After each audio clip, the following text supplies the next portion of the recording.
Qui sont les Rwandais? Le Rwandais est certainement au cœur de l'Afrique quelqu'un qui marque, qui est, je dirais, d'une certaine délicatesse, de sentiments, d'une pudeur assez profonde. Le Rwandais ne se livre pas tout de suite. Il étudie d'abord ses personnages et puis alors il se donne de tout son cœur. Mais il choisit. Il choisit, il aime beaucoup sa patrie, il aime beaucoup son pays, ses coutumes.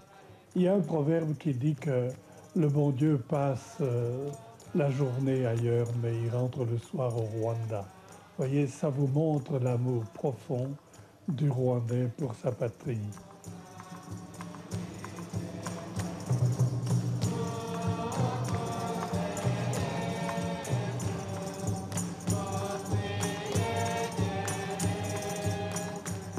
Quand les plaines et les montagnes n'étaient pas encore faites, tu étais déjà dans le dessein de Dieu.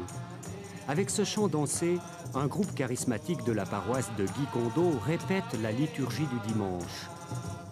Chez nous, la liturgie est vivante, ça bouge, ça chante, ça danse même. Nous avons des danses d'action de grâce qui sont très belles, par exemple. En tout cas, tout le monde chante, tout le monde reprend les refrains. On ne conçoit pas une messe comme ça silencieuse, ça n'existe pas.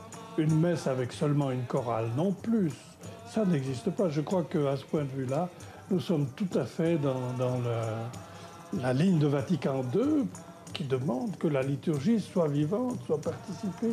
Les missionnaires ont fondé les premières écoles du Rwanda. La République les a ensuite prises sous sa juridiction. Mais à date récente est intervenue une nouvelle forme de collaboration entre l'Église et l'État. Nous avons conclu, l'Église, une convention avec le gouvernement qui nous redonne une réelle responsabilité dans les écoles. Dans chaque préfecture, par exemple, il y a un représentant préfectoral de l'enseignement libre subsidié, c'est-à-dire le nôtre, qui a vraiment son mot à dire dans l'organisation des écoles. Et nous sommes responsables des écoles primaires situées sur les terrains de paroisse. Et je crois que c'est très important pour l'avenir, pour que la formation humaine des enfants soit sérieuse, et puis aussi pour la formation chrétienne. Nous considérons ces écoles aussi comme un moyen d'apostolat.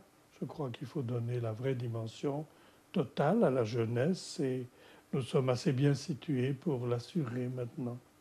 C'est un gros travail et une lourde responsabilité. Seul évêque non rwandais du pays, Monseigneur Pérodin dirige l'un des 8 diocèses, celui de Cap-Gaï.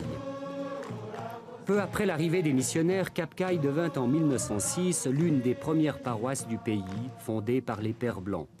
C'est aujourd'hui une petite cité qui comprend divers services d'église, ainsi qu'une maternité, un hôpital, une menuiserie et une imprimerie. La cathédrale date de 1921.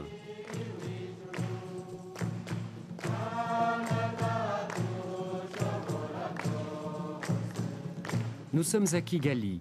La cathédrale Saint-Michel, construite par un architecte suisse, le père Bernard Jobin, a été consacrée en 1974.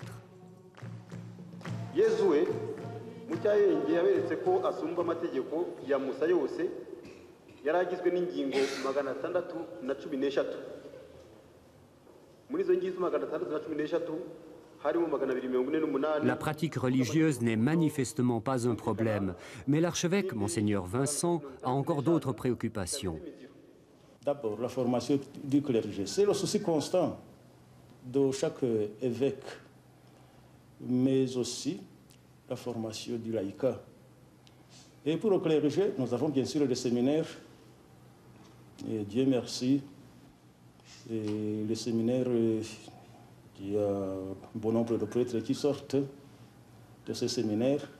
Et je dois dire que cette année, nous avons eu 16 prêtres autochtones, ce qui est intéressant et important. Et puis dans le séminaire encore, cette année, nous avons accueilli un bon nombre de jeunes gens qui veulent se faire prêtres. Et puis, Il y a aussi la formation continue